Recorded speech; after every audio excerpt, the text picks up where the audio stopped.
This episode is not about doing less running. It's about staying in love with it.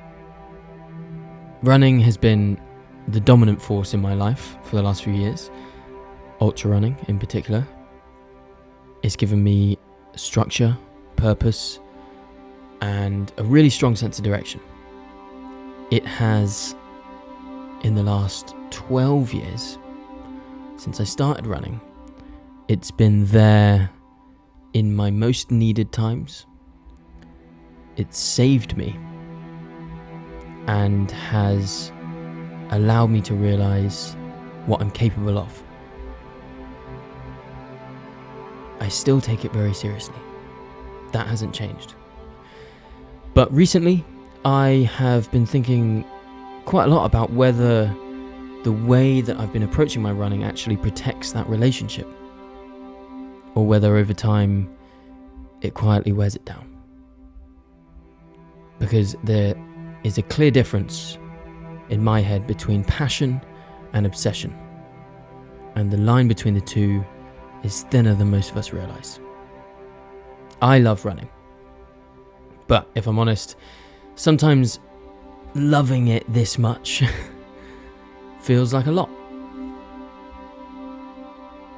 And at some point, for me, running became, at some point it went from something I did to something I am, or something I was. It became my identity. It took over. It was something that was a hobby of mine. I then lent into it. I started making content about it about 4 years ago. Started running ultras 5 years ago. It took over and became extremely dominant. And that's not necessarily a bad thing. But when one part of your identity takes up too much space, it can crowd out curiosity. It can crowd out play and other really important parts of your life. So today, I want to talk honestly about that tension, about passion versus obsession, how I found myself somewhere on that spectrum, and why this year I'm trying to take a more psychologically relaxed approach to something I still care very deeply about. This isn't about stepping away from running. It's about being in it for the long run. Because there are days where I don't feel tired of running, but I feel tired of thinking about running. Before we get started on this episode, I want to mention Innovate, the sponsors of this episode and this podcast, and providers of sensational, amazing kit for people who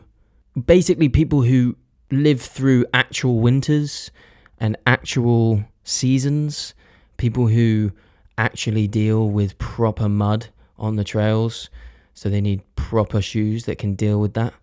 People who actually run out in the rain, so they actually need kit that can properly deal with that. Innovate is a one-stop shop for everything you need in terms of outdoors kit, running trail shoes, hiking boots, gym kit, gym shoes, everything you need that you're up to for your running, your trail running or hiking, or there's tons of stuff. If you're into the outdoors and you're into stuff that works and is reasonably priced, check out Innovate. There has been a little issue with the code recently. So the runnable code, if that's not working, try runnable26. We're working on a little bit of a fix for that. The link in the show notes for this, that works. So the link, if you go to the link, I think that will apply the discount. For now, I'm telling you, runnable26 is the discount that's working. That gives you 15% off. We just had to put two numbers at the end of runnable. Don't know why we didn't do 1.5. Anyway, try Runnable 26. If it doesn't work, message me at tommy@that'srunnable.com and we'll sort it out. But if you want a discount, go to innovate.com, inov8.com. Check out everything they got. Okay, so there are going to be themes in this episode that I think you will have come to expect from me. That is themes of not taking it too seriously and of, I might seem anti-performance. I'm not anti-performance by any means. I love performance, and I think exceptional performance is worth praising for its dedication, its discipline, and its execution, and many other reasons. This episode is not anti-performance, and I don't want you getting the impression that I want to step back from my running because I want to take it less seriously and do less. This year, to be clear, I have 5 ultras on the cards, and I'll be running a lot. I'll be training a lot. I will be doing a huge amount of activity to train for these ultras. The main A race of the year is Nice Côte d'Azur by UTMB 100 miler. This is a 100-mile mountain race from the mountains to the Mediterranean. It's over, I think it's about 9,000 meters of elevation gain. We are not having jokes. We're not joking around with this sport. I'm taking it seriously. I am doing everything I can to get better at the sport. What I want you to know, though, is that I care most about my interest and love for this sport. Nothing else. I care most about my interest and love for the sport of ultra trail running. And that to me is the thing I will prioritize. So, we're going to dive into this episode. I'm going to see what comes of it. I have notes. I'm sat here on my bed because that's how we do. You know what? I could have filmed in the sort of main room here. I'm in Dahab in Egypt, famous for its free diving, which is what I'm doing a bit of, scuba diving, but also wind sports, kite surfing especially. So there's a bunch of kite surfers outside taking advantage of the extremely windy weather that we have right now. That wind is causing a lot of sound in the other room. So we're sat here on this bed, and I hope you don't mind. So you might hear the bed creak if I move around and get animated. Otherwise, it should be all right. We should be fine. Everything should be clear. Okay, so what are we talking about? We're talking about passion and obsession. I want to first sort of tackle this idea of when curiosity shrinks. When curiosity shrinks. That's where we're starting. When you are completely obsessed with something, everything sort of becomes a tool for that thing. If you're obsessed with running, for example, everything you do becomes related to the running. When you eat, you think about fueling for the running. When you sleep, you think about getting enough rest for the running. When you're walking, you're thinking about your increased step count. When you... whatever you're doing, I can't think of anything else. Whatever you're doing, it feels like a tool. Everything that you do becomes sort of an instrumental part of optimizing your training and becoming a better runner. And with that approach, often that obsession and domination of the mind means that it leaves little room for play. There's no room for being bad at things, trying new things. There's no room for exploration outside of that one endeavor. Everything is tunnel vision on that one thing.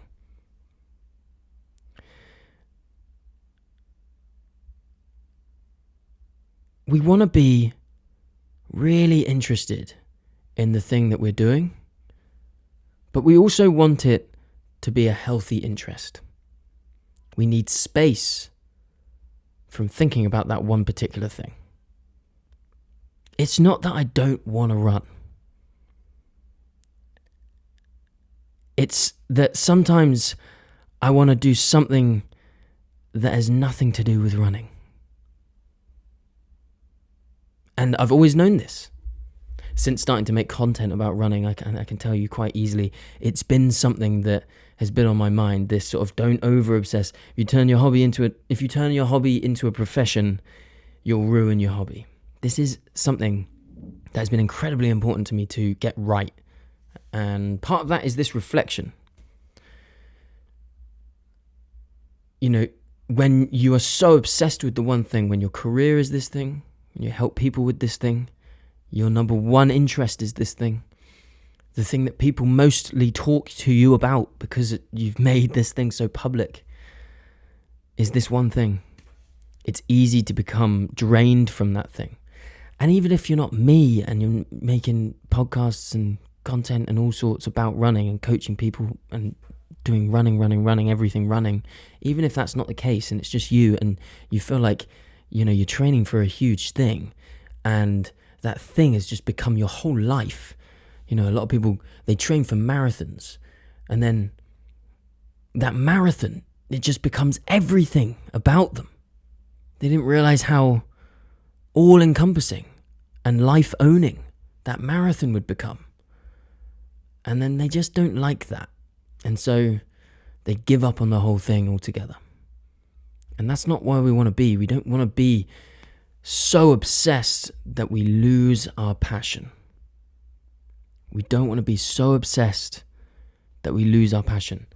And sometimes that obsession, it's not just that you're interested and you're obsessed from an interest point of view.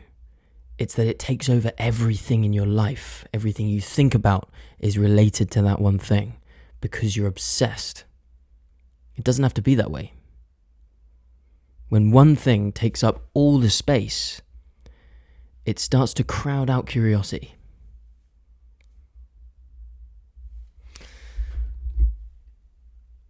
So that curiosity shrinks.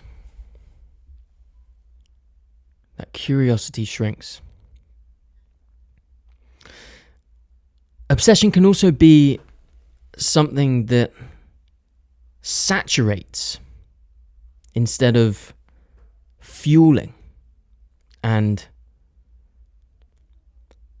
you know, lighting a flame. So let's talk about obsession as saturation.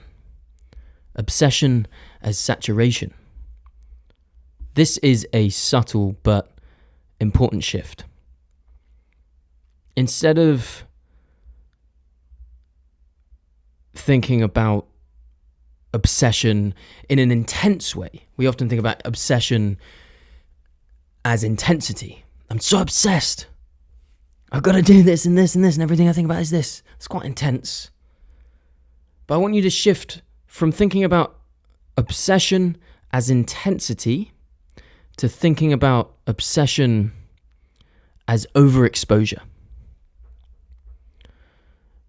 Overexposure. Because that is what I'm really talking about today. I'm talking about overexposure and obsession leading to that overexposure. We live in a world where it is very easy to get overexposed to one thing. I mean, I'm sat here in Dahab, which is very well known for its freediving. I've spoken about my freediving experience last year here in Dahab on this podcast. Here I'm here again. I'm here in Dahab doing freediving. I love it. I love this freediving business, right? And a part of this reconsideration of how I approach my running actually has to be, we have to thank freediving for that. I have to thank freediving for this sort of clarification in my head of what I really need. And what I need is curiosity. What I need is excitement. I need passion. I need a little bit of fire for something else. I need balance. And, it's so interesting when these days when you sort of really find a genuine interest in something, the algorithms will know. So like within the last like 48 hours or maybe 72 hours, the amount of freediving content that's just being fed my way is unreal. And the same thing happened with Muay Thai last year. This increase in interest in these different things has led to the algorithms feeding me what I actually want. And I think that's quite an interesting thing, because actually as I reflect on my algorithms, I sort of think that running's gone down and other things have gone up, which is interesting given we're having this discussion. But that reframing of overexposure is important, because it is very easy now to get overexposed. It's very easy to show an interest in something and then all of a sudden you have this exposure to it that is just next level. Social media, you go on YouTube, you see all of the running content. You're on social media, there's running content, it's overwhelming. You've got multiple social media channels as well. Most of the social media channels that you're using are owned by the same algorithms anyway. So Meta knows what you're into, and on Threads and Instagram and Facebook it will show you all these things. You're also getting fed the running adverts, so you're getting overexposed to new products and all this sort of stuff, because Google Ads sending you a bunch of stuff. So all of a sudden everything that you're looking at, all of the internet browsing you're doing is related to this new obsession you have. So it feeds this overexposure. There's a feeding of an overexposure which is unhealthy. So you're more vulnerable to this overexposure, to this unhealthy relationship with what could be a passion, a healthy passion. It's like having, your favorite song in the world. That could remain your favorite song for many years. It could be a song that you always love. There are many songs that I have in my mind that I don't think I'll ever not like. But if someone were to play those songs to me every day on repeat, my relationship with those songs wouldn't be so positive, I can imagine. I'd be overexposed to what I once loved.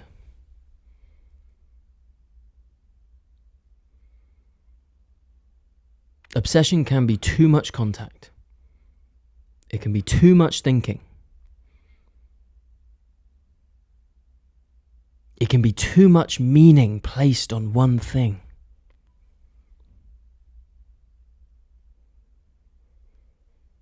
It can be too much meaning placed on one thing.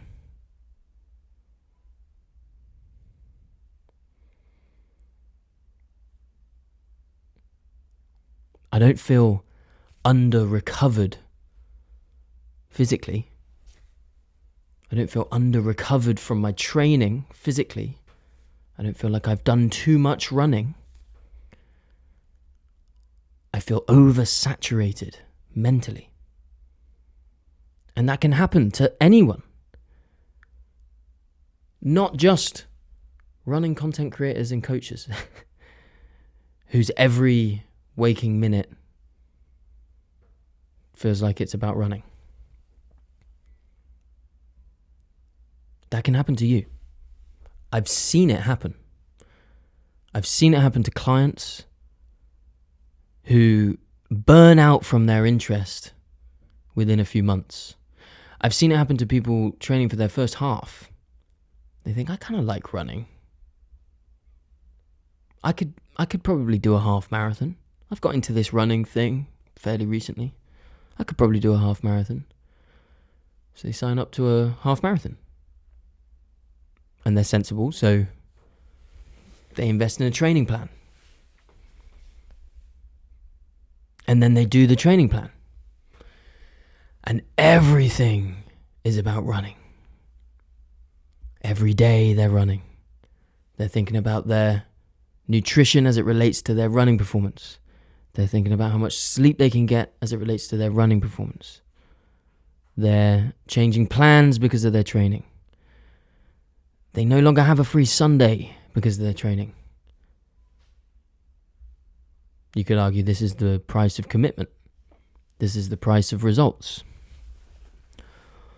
Or you could argue that it's not that important and you don't have to be that obsessed and you don't have to be that overexposed. We want to control this exposure. We want to make sure it's not too much. And we get the right amount. We feed the fire appropriately. I don't feel recovered physically. I feel oversaturated mentally. Is that you?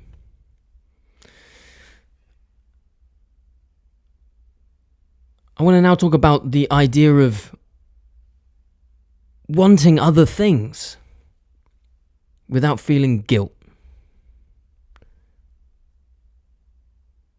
I believe this deserves its own space. This idea of having a desire for other things, having a desire for different interests, for allocating some of your spare time to things outside of running, and feeling guilty about that. I've felt guilty about that myself. Felt worried. I'm like, am I losing my interest in running? Oh man, it used to be the thing I couldn't stop thinking about. And now all I want to do is stop thinking about it.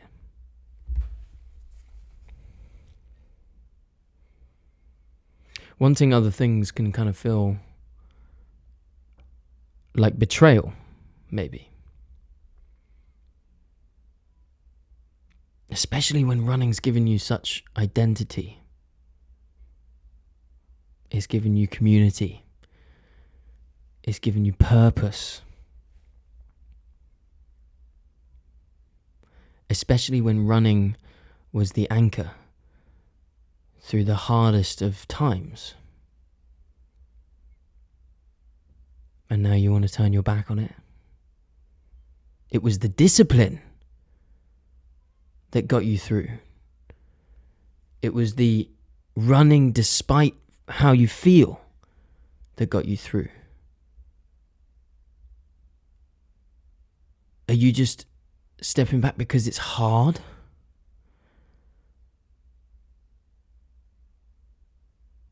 It's valuable because it's hard. We do it because we don't always want to do it. That's the point, bro. Don't you get it? You can't turn your back on running.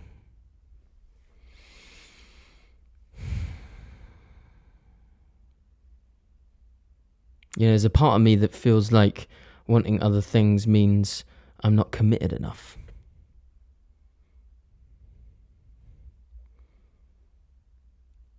But commitment doesn't have to be exclusive. Commitment doesn't mean exclusivity. Not in this case. Commitment doesn't mean you have to only do this.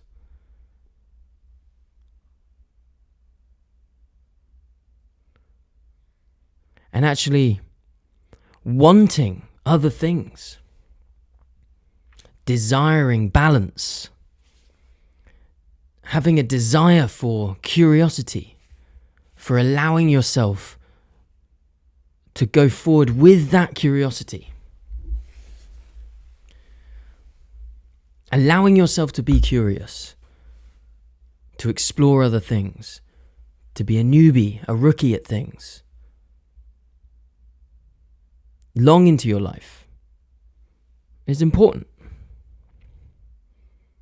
And in fact, wanting other things is a sign of health, a sign of security, a sign that you trust that the thing you love, that you're easing back on will still be there when you return. I know very strongly that if I take a step back psychologically, it may not even be in my training. This psychological change may not even be reflected in my training for that long. I might take a bit of a blip for a few weeks, but I think overall my training may benefit. Taking this step back, I just know so deeply that my passion for running will never disappear. My passion for ultra running, for trail running, it will never disappear. It may, if I'm not careful, I may ruin it with too much obsession. I may burn myself out. I may forget the reasons why I did it in the first place. It may then be harder to get back to a place where I'm in love with it and passionate. But I know if I just ease back a bit, allow myself to be curious about other things, allow myself to do things that are of high interest to me, that fascinate me, that may not contribute to my training for my running, if I allow myself to do those things,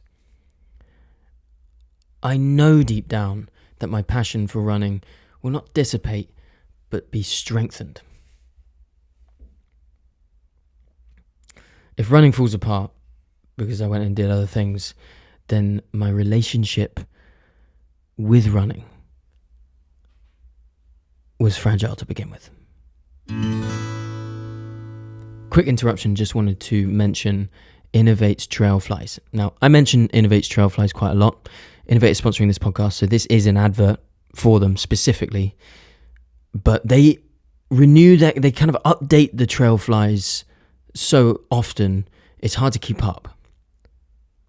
But what they have right now is the best shoe I have and have ever tried. I've tried so many shoes, and I probably won't be allowed to just list a bunch of brands that I don't like here in this advert for Innovate.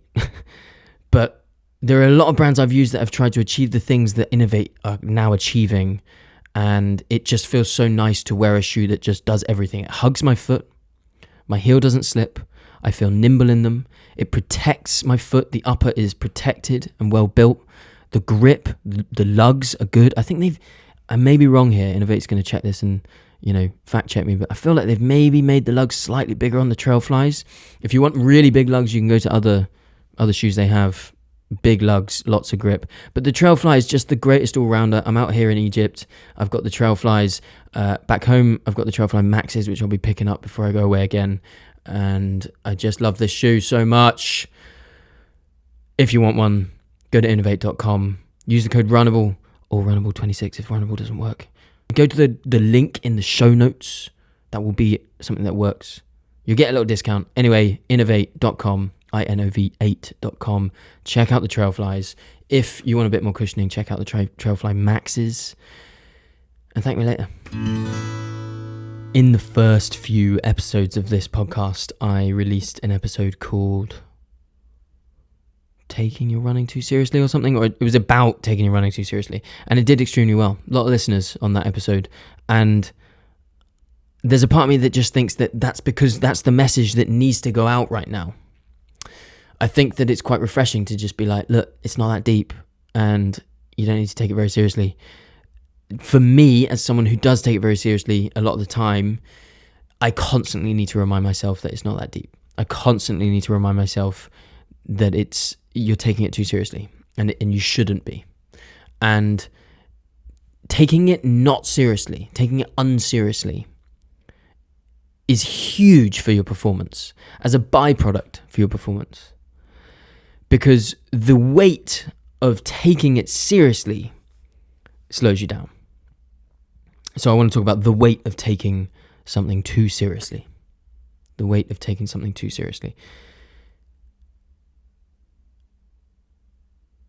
There is a lot of seriousness associated with running.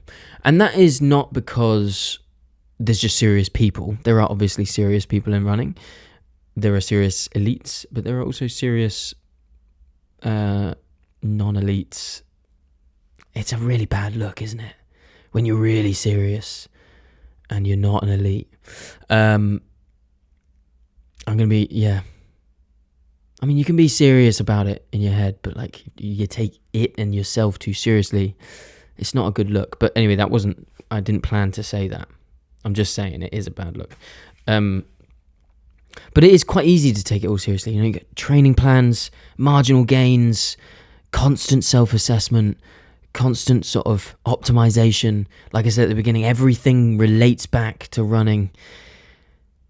It's really easy to get too serious about it. It's really easy. When you're overexposed to too much running stuff, it's really easy to get too serious about it. And seriousness can build incredible things. I've been very serious about things in my life, and I wouldn't have had it any other way. I think that there is a balance to be struck with all things, and it's important to be heavy and light. But I think that there is a time where seriousness is welcomed. And it can build incredible things. It can motivate. But it also adds weight. And at some point, the weight of taking it seriously can outweigh the joy of doing it. Sometimes the weight of taking it seriously can outweigh the joy of doing it.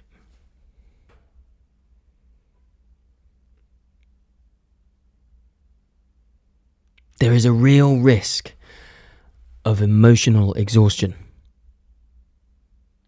with overexposure and obsession. You want to be in control of how interested you are in running. You want to be in control of that. When there's so much coming in, we must be cognizant of how much we're taking on, of how serious we're taking it. When there's more information coming in about all possible marginal gains, about optimization, about how you should be doing this, and you should be doing this, and you should be doing this, and you should not be doing this, and you should definitely not be doing this, and that thing you've been doing every day, I can't believe you're still doing that. Lot of information. It's important to stay composed and to be the agent, to be in command of how interested you are, of how exposed you are to this thing. Some people need their running itself, the actual running, to be the only exposure they have to running. To be fair, I respect that. Some people are on the other side of the spectrum, and they need their running to be when they're out on a run. They need it to be in the clothes they wear, in the podcasts they listen to, in the people they follow, in the everything. Everything is related to running. And that's cool too, if you can handle it. Because there is a weight to taking it all too seriously.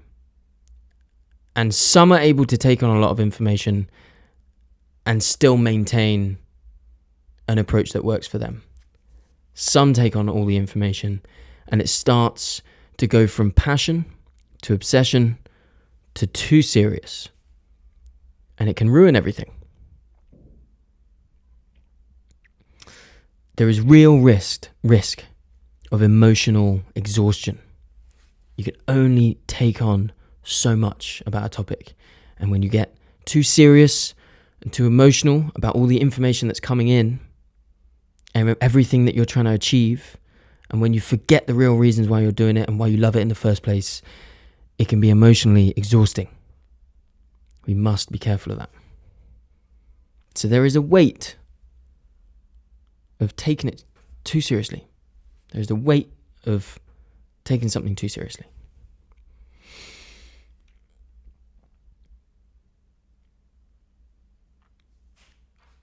There are different types of people.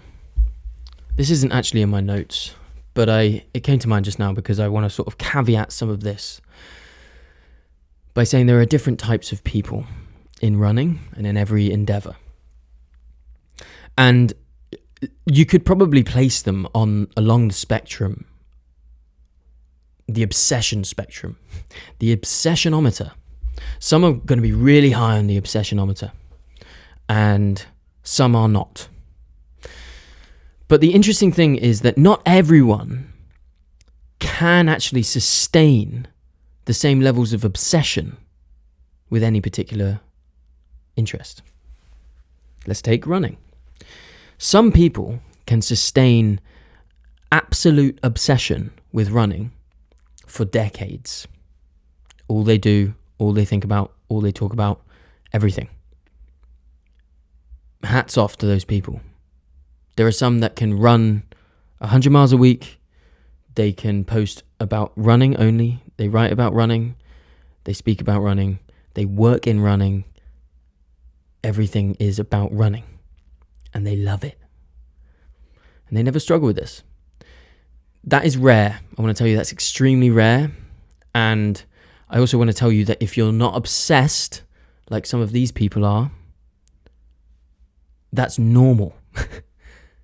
You're normal. You're normal for not being obsessed with every single aspect of your training. You're normal for not being obsessed with your nutrition, for not being obsessed with engaging in running content, for not being obsessed in the gear and obsessed in every detail. It's normal. It's healthy. And it's very easy to feel like it's not. But not everyone can survive and sustain the same levels of obsession. And so you need to find that for you. And this episode is me talking about me finding that for me. It's an ongoing process. I've always known that I'm not quite as obsessed as some people about this particular sport. But I've always known that I'm obsessed with what it can do for people. And so I know that I have other interests. I know I want to entertain those other interests. I'm curious about them. I'd love to see how far I can go with them. I'd regret not pursuing them. I also know that I love this sport. And the last thing I want is for my passion for it to dwindle. And so we need to maintain balance. We need to strike our obsession where it's right for us. Otherwise, it could become too much.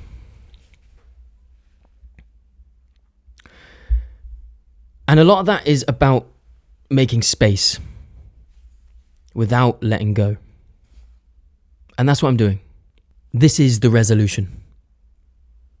To make space without letting go. So I want to clarify again, I'm not stepping away from running. But I am stepping wider. Does that make sense? I'm broadening my scope of physical activity.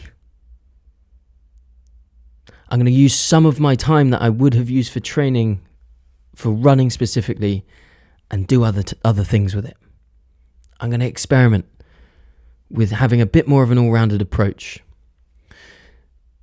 You know, I had a client, he's no longer a client of mine, but he was a member of the club, a member of the hub a few months ago. And he was saying that he does loads of stuff. You know, he surfs 3 times a week. He climbs, he strength trains, and he runs. And I was just like, oh, I'm so jealous.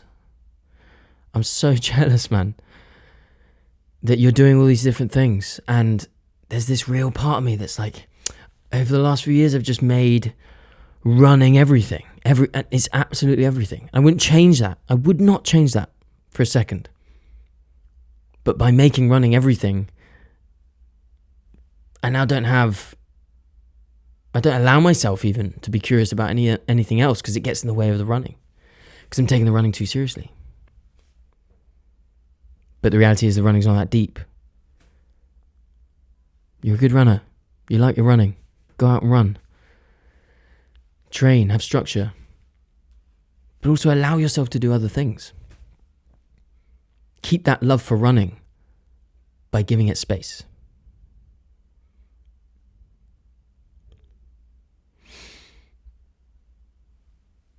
It's about a psychological shift.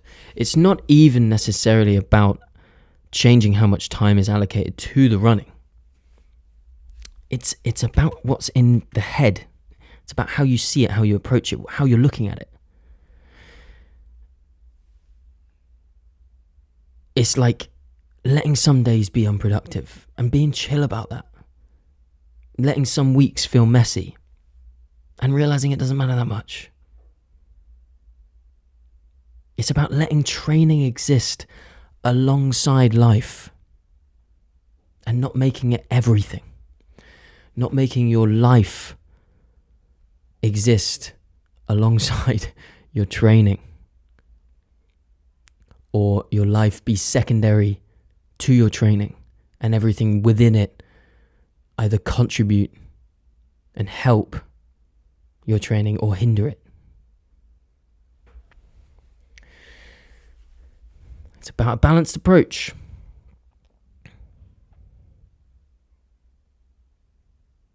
I want running to be something I choose, not something that chooses me.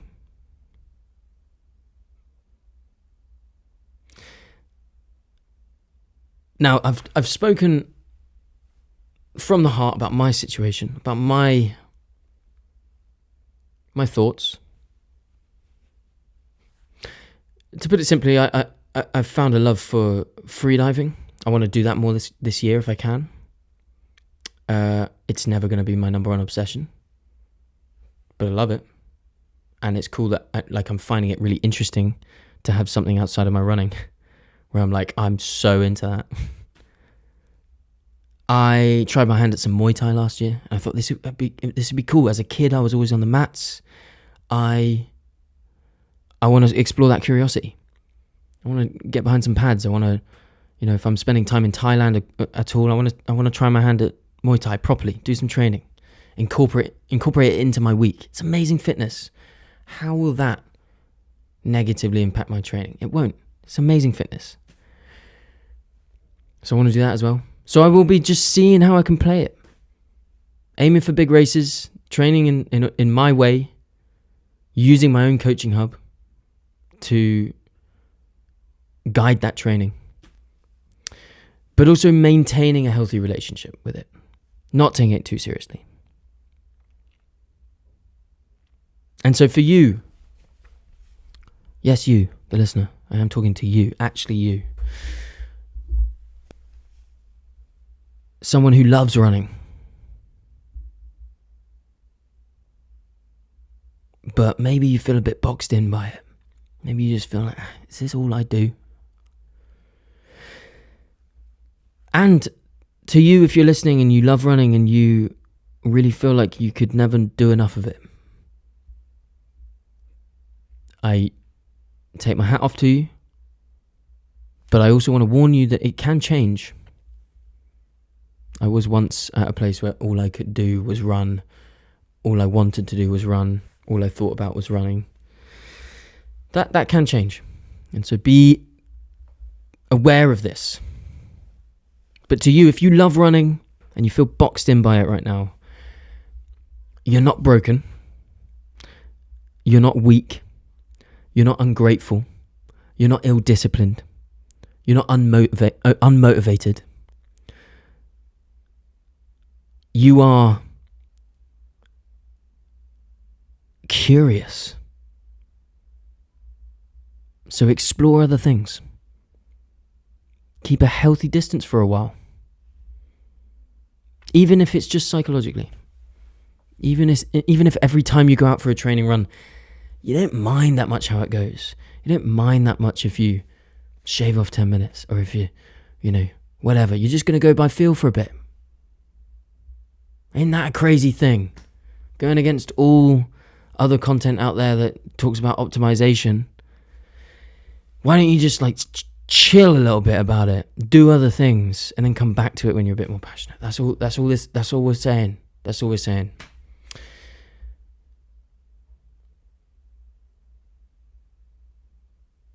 Obsession with running has served you. So far, it's been great. But it doesn't have to rule you. It doesn't have to take over everything. It doesn't have to be everything. It can be something. It can be important. But it doesn't have to be everything.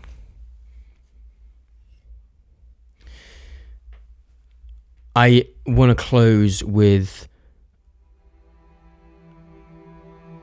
a bit of a picture of a fire. We had a fire on another episode. We'll do another fireside episode this year. But imagine a fire. If you've ever built a fire, you'll know that you can smother a fire. If you put too many logs on, you put too much wood on, you can smother it. And it really doesn't feel like there's a flame there burning at all. You can smother it enough to put it out. But if you have a flame, if you have an ember, and you feed it appropriately, because fire needs oxygen, it needs air, it needs that space. If you feed it appropriately, you leave enough space, it will grow. And sometimes if you leave a fire alone for a good enough time, if it has enough of a flame there, if it has enough of a heart, it can get its hottest when it's left alone.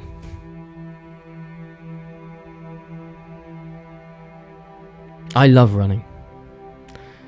It saved me, and I recognize the value it has for me beyond any other interest. And it is for that reason that I want to remain cognizant of how I feel about it and what I can do to fuel the passion I have for it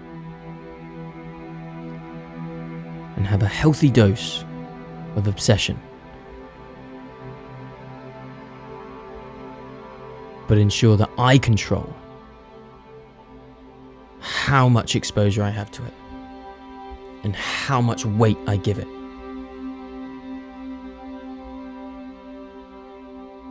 Because after all, it's just running.